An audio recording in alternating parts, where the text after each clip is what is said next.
Is this thing on? Welcome back to Big Mouth, and fancy seeing you here in June. A very welcome, my friends, and especially my enemies. Come in, sit down, no touching. I don't do the touching. Hello and welcome back to Big Mouth, and you can keep this or any other conversation I ignite going on over on my Twitter at Movies TV Mad, my Vero at Big Mouth 1, and the extension to this channel, kind of, is my Instagram, Big Mouth 11289, and welcome to Saturday's edition of the DCEU Daily. But this is not just the DCEU Daily today.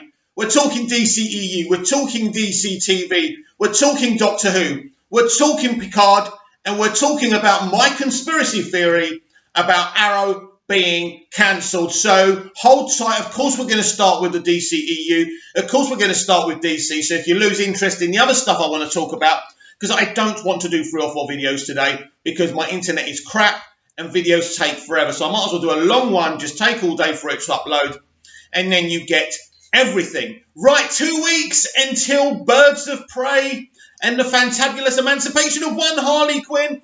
I've seen the movie. I'm very excited for you to see the movie. I'm very excited to go back and watch it multiple times. This is a great success story for Walter Hamada and his team. These are what I call small victories. Aquaman, a small victory. Shazam, a small victory. Joker, a small victory. They're making films on budget. After Justice League, they had to do that. They lost too much money. Now it's all of a sudden, everyone's slaughtering every franchise apart from the DC films. What kind of universe are we on? Is this some kind of multiverse? Are we on Earth 150 billion and 2? No. What happens is, when something gets broke, and then a Mr. Fix-It like Hamada comes in and fixes it. So I'm going to read an article that I haven't even read yet. It's about the Batman, so let's give it a read. The Batman reported casting could reveal spoilers about Jim Gordon. Principal photography on the Batman continues under the radar, and recent casting update might provide one of the biggest spoilers of the film we've seen yet. According to an update listing on IMDb Pro, which we know how reliable that is, right? But anyway, Alex Ferns has been cast as Commissioner Pete Savage. Now, this is interesting because if there is, that means Jim Gordon isn't the commissioner yet. Now, this would actually fit in with everything that Matt Reeves has told us, because this is a younger Batman. Now, don't forget, in Batman Begins and The Dark Knight, Gordon wasn't commissioner yet either. Very interesting. The Scottish River City alum playing a police commissioner is news of note, because we already know Jeffrey Wright has been cast as Jim Gordon. Should the report prove accurate, that surely means that when we see Gordon in the upcoming Cape Crusader flick, he isn't commissioner, just quite yet. The plot thread would make a healthy bit of sense, since Reeves himself has previously said the movie would be about some of Batman's most formidable years. It's very much a point-of-view-driven Neuer Batman Tales, Reeves said in a previous interview. It's told very squarely on his shoulders, and I hope it's going to be a story that will be thrilling but also emotional. It's more Batman in his detective mode than we've seen in the films. The comics have a history of that. He's supposed to be the world's greatest detective, and that's not necessarily been a part of what the movies have been. Very true. I'd love this to be one where, when we go out on that journey of the tracking down the criminals and trying to solve a crime, it's going to allow his character to have an arc so that he can go through a transformation, which I love. I love what Matt's got to say about this. Very exciting. The production has also added Colin Farrell as the Penguin. In a recent interview, Farrell admitted the production is being very hush-hush about certain details regarding the movie. I'm still in the process of talking to Matt Reeves, who's the director and who wrote the script. He wrote a really beautiful, dark, moving script. Really gorgeous, Farrell said. When asked if he read the entire script, Farrell replied, yeah, with a chain around my arm and a chronogenically frozen script. It's all very hush-hush, but it's a really beautiful script that he wrote, and he has a real love for it. Matt. So we're still in the process of just finishing designing the aesthetic of the character. The Batman hits theatres June 25th, 2021. Other upcoming DC movies include Birds of Prey and the Fantabulous Emancipation of One Harley Quinn, February 7th, Wonder Woman 1984, The Suicide Squad on August the 6th, 2021, Black Adam on December 22nd, 2021, Shazam 2 on April 1st, 2022, The Flash, July 2022, and Aquaman 2 in December 16, 2022. So we've got a slate here as well, which is brilliant. Now, what's been told to me about Gordon's role in the Batman, that he's going to be the Watson to Bruce Wayne, aka the Batman's Sherlock Holmes. I like this. I like stories where Jim Gordon and Batman and Bruce Wayne are together and there's a friendship developing. So everything that we're being told about this is very intriguing, very interesting, and really, really exciting. I can't wait for this movie. I love the fact that we've got a slate now as well. That's very, very, very, very interesting. And I can't wait to know a lot more about what's going on with this film. And in the coming months and weeks ahead, we have got so much to look forward to. As we know, Zack Snyder has launched this Zack Snyder version of Justice League poster competition. And what I'm going to do, when I find them on Twitter, I'm going to screenshot them and I'm going to show them to you. So I found one, and I think this one's excellent. It says, "Come together, Justice League." This is the kind of talent we've got in our community, everyone. That's absolutely fantastic. So if you are artistically inclined, you should really enter that. Go to Vero. Check out RT Snyder Cut on Twitter as well. I think they've got a website. Not too sure about that, but find out. I'm not an artist. I can't do it. All I can do is encourage you to do it because it helps the Release the Snyder Cut campaign. And apparently the best one wins a prize because Zach is in his office looking for some memorabilia from his movie. So that's very, very exciting. Release the Snyder Cut, release the Air Cut, keep the campaign going. Not really much fresh news in that way. All we can do is hope. And don't forget, April is still a massive possibility. The Joker movie is one of those movies where it's your own perception of what the truth of the movie is. So many people keep on asking me on my other social media platforms, what do I think is the truth about the Joker? Who is Arthur Fleck?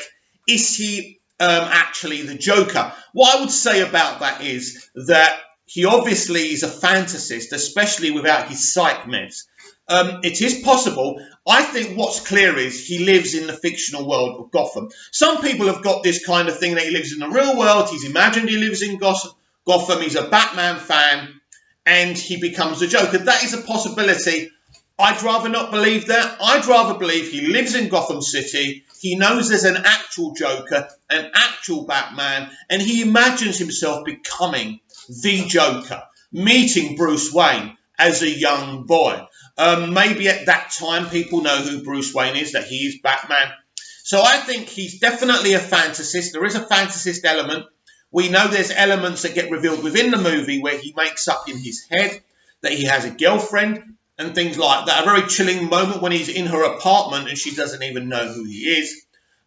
So, you know, I think that he is a fantasist, that he has imagined most of this and he doesn't kill anyone. I think the bit in the end in the asylum, probably, maybe, is the truth. Maybe. So that's what I think about this. It's a fascinating film because it's not a paint by the numbers CBM. It's basically showing you a movie and saying, make your own mind up. Now, Todd Phillips has said that eventually he will talk to us about what he believes this movie is and what the truth of that is. I look forward to that. In a way, I'd like to have my own theory. I love the theories. I love storytelling. That you can come to your own conclusions with. I like the Lost TV series and the Alias TV series because J.J. Abrams let us decide the truth of it. So, and I think a lot of people who didn't like the ending of Lost wanted to be spoon-fed everything. I don't like spoon-fed storytelling, and I also don't like happy endings. So there is that. So, right, that's the DC and DCEU element of today's show. So if you want to go, I give you humble permission. So I saw Picard. I saw Picard a few weeks ago. I had the privilege of doing that. I rewatched it yesterday. I absolutely love Picard. This is brilliant. And it astonishes me that the fandom menace, channels like Neurotic Channel, are trying to put together that this is an absolute mess. One of them trying to put forward that the point that there are actually two versions of this android patterned by Data. I must admit, I loved her. The actor playing kind of this, the whole thing is brilliant. She was brilliant. I loved her. I forgot what they called her, but is it Daj? I love Daj, and I love the actor who plays her. So humble when she talks in interviews and stuff, but the character was brilliant. And I felt so emotionally connected to her, but most importantly, I felt connected to Picard and his struggle to matter again. This is a guy who was an admiral, I think he was an admiral, definitely a Captain Jean-Luc Picard, and you see him as an old man, and he's withering away. He's not doing much. He's in France. He's living a relaxing, retired life, and then Daj finds him. I enjoyed his struggle. He wants to make his life matter again. But this whole pilot episode of Picard is a love letter to Data. And how, if you're a passionate Next Generation fan, you can't appreciate that, I don't know. You don't have to like this. You can hate everything. You can have hate in your heart, but it's all about agenda, isn't it?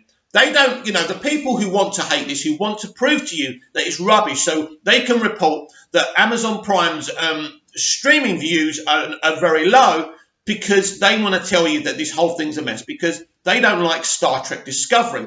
In fact, Star Trek Discovery isn't the best thing ever, but actually I kind of liked it, and I thought it was a good show. It's a different Star Trek, and they also don't like the fact that this is being very faithful to the J.J. Abrams aspect of Star Trek.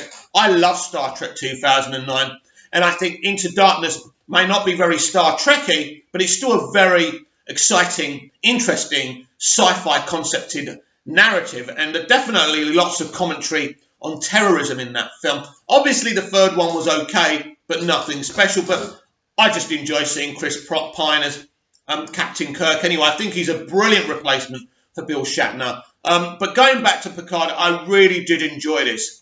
It was like watching a movie as well. But, Sir Patrick Stewart carries this pilot on his shoulders for a man of his age. And it's so clear he's a very old man now, Sir Patrick Stewart. But, he's still got those acting chops. I like the cast. It's a very small cast. I love the little cliffhanger ending they did as well. I love the reveal that there was two versions of Daj, a twin sister. Now, I don't understand the technical elements of it, how they patterned Data, but it is a love letter to Data. And what I love about this show is the characters are not annoying. They're good characters. And they're also going off of the narrative of Star Trek 2009 with what happened with Romulus as well, which is very, very interesting. And I say I love Star Trek 2009. So a lot of diehard Trekkies are not going to like this because it's kind of going off of the Abrams verse. But I like J.J. Abrams. I'm not going to lie. I'm a big J.J. Abrams fanboy. I'll give this 9.5 out of 10. I thought it was a fantastic pilot. And as I say, if you're a Star Trek, but especially a Star Trek Next Generation fan, I don't see how you're not purring about this show. It's emotional. Picard is back. He's going to have an adventure. We've got a great second lead. A second lead in the actor who plays Dash, or her twin sister now. Very interesting. I think the narrative of the whole show is beautiful. It's a beautiful sci-fi concept as well. So I can't wait till next week. I'm going to be watching the hell out of this show because there's very few TV shows and movies that I enjoy. Right. I saw Terminator Dark Fate. And it's interesting because I saw Terminator Dark Fate a while back. I watched it. I thought it was okay. But I rewatched it and it reminded me that I really like this film. And I don't care that it was a flop. I thought the casting for this was on point. I think the performances by especially Linda Hamilton, who hasn't done much acting at all for a very long time. She was rusty. She was amazing as an older, what's her name? Connor. I forgot her bloody Sarah Connor, that's it. And the new characters. I absolutely love the new characters. And what a shame we won't get to go on this journey with these characters with more movies or TV shows. But maybe we will get a TV show continuing this because I think it's a good narrative. Of course, I'm unhappy that John Connor is no longer the be-all and end-all in this fight. But that story was told and completed in Terminator 2. And you think about it, because they changed the timeline, he was no longer going to be this lead resistance fighter anymore. So because he changed his own timeline, that's why Arnie's Terminator ends up killing him. Now, do I agree with this? Well, I know a bit more than you do. I know that Ed Furlong was in no fit state to be front and centre in this movie. Then you're asking for another recast for John Connor. Did any of us really want that? So they created a new narrative. Yes, I know. This film is giving female representation. But this is good female representation. This is a really good film. The concept of this brand new Terminator played fantastically by the actor. I loved it. I loved the things this Terminator could do. He was intimidating. He was unstoppable. He really was. And he was amazing. And the last bit, where Arnie's Terminator, sacrifices himself and says, for John. Really, really emotional. For me, like Picard, this is a really, really good film. A really good film. It's no T2. There's no such... You're never going to get a T2. I genuinely believe that the whole thing, go woke, go broke, doesn't apply to this film. I just think the mainstream audience are just not interested in Terminator. That doesn't mean I wouldn't give Terminator a chance on the telly. I think this narrative of Terminator deserves to continue. And I do suspect Disney Plus may be interested, because they do own Fox now, of doing something on Disney Plus. I mean, it can't be that dark on Disney Plus, but it could be an interesting show. So I really like that. Again, I'm going to give this 8, 9 out of 10. F it. 9 out of 10. I love Terminator Dark Fate. Still to come on today's show, I talk about this week's episode of Doctor Who. I have seen it, and wow, it's off the scale. And then we'll end up talking about my Arrow conspiracy theory. Yes, we're definitely going to talk about that. But first, let's talk about the ObiWan Kenobi TV series that's meant to be streaming in over a year's time on Disney+. So news has come out that the production for this has been put on hold so they can rewrite the show. And instead of 6 episodes, we're getting 4 episodes. Now, Ewan McGregor obviously was interviewed while doing the marketing and going to one of the screenings of Birds of Prey. And he said it's not a big deal. They just want to get this right. They're still writing the scripts. And he believes the release date has not been changed. He was asked about the 4 to 6 episodes thing. He said he's not sure about that. What can I say? Look, it's no surprise, is it, after what's happened with Disney Star Wars? I don't want to call it Lucasfilm. I don't want to take George Lucas's name in vain. Look, the term "they don't know what they're doing" comes to mind. But before I lose the plot on this, let's be honest. Isn't it better that they at least take their time? It looks like Kathleen Kennedy isn't happy with what was done. But again, we look at it from the other angle. Isn't this the same situation with the Rise of Skywalker? They were going to have all the old Jedis on screen. Kathleen Kennedy or Disney didn't like it, and they took an hour out of that. No, they took about half hour out of that film, right? It's a bit like the Snyder Cut situation. So they could have made they could have finished this Skywalker saga off. And I believe the Skywalker saga finished with Return of the Jedi. I just think that was a way to try and get butts on seats. It kind of worked. They just crawled to $1 billion, didn't they? So you look at Kenobi, and in one aspect I say, well, credit to them for taking their time. But the other aspect, of course, of this is that, we've seen them do this before.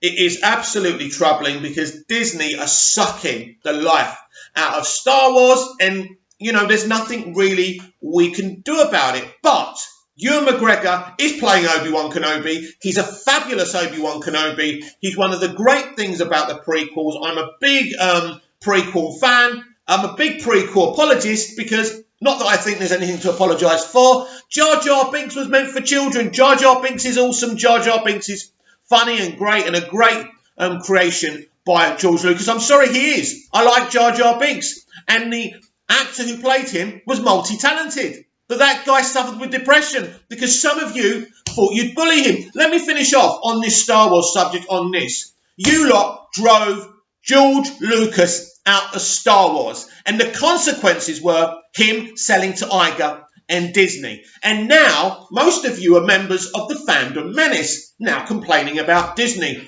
Imagine if you didn't lose your shit about Jar Jar. Imagine if you actually understood what George was trying to do with the prequels.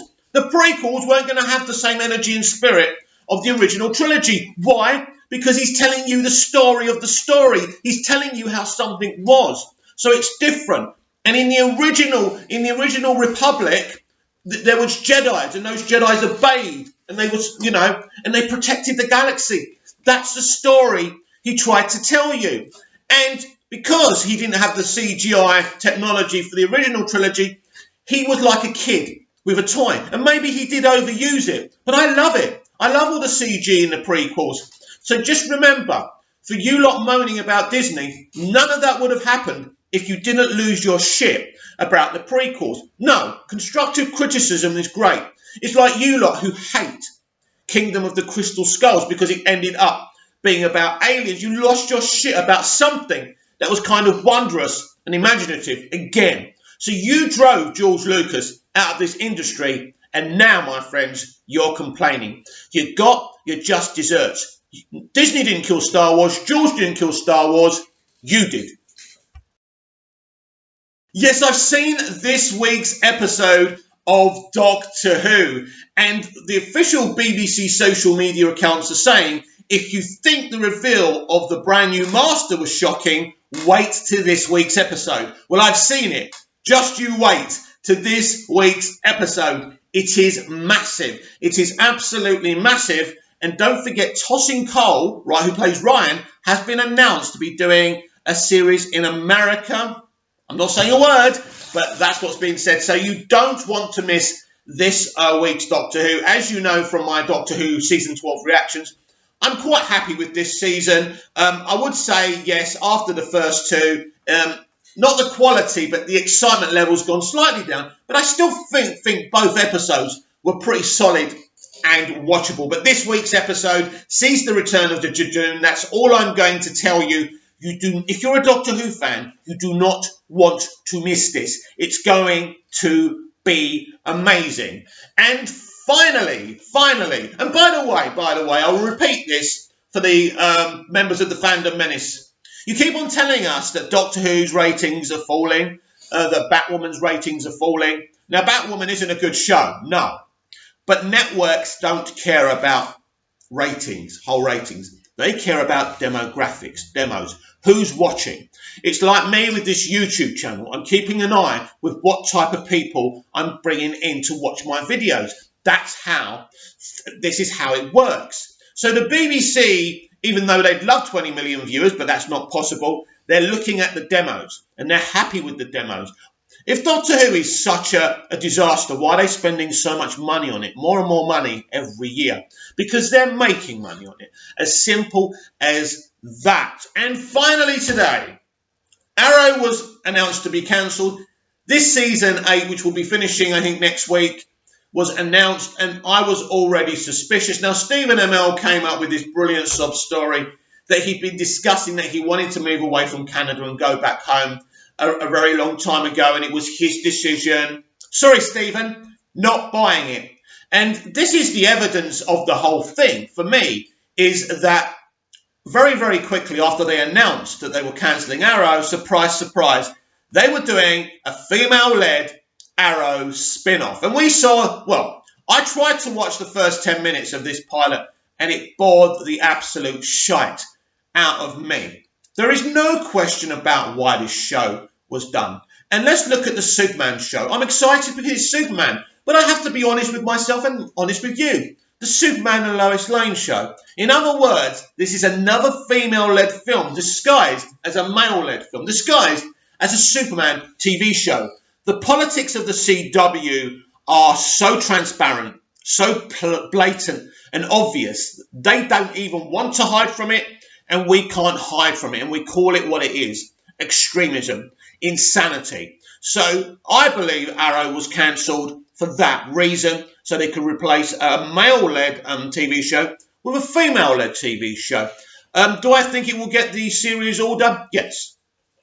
I don't think there's any doubt about it. People are saying there's doubts because where are they going to put it? There's lots of places they can put it. You know, it could be, look, for Christ's sake, they might even stick it on a Saturday. Who knows? But ultimately, that's my belief, that Arrow was cancelled so they could get rid of a male-led show, and so they could have a female-led show. So, what do you think about all the topics we've discussed today?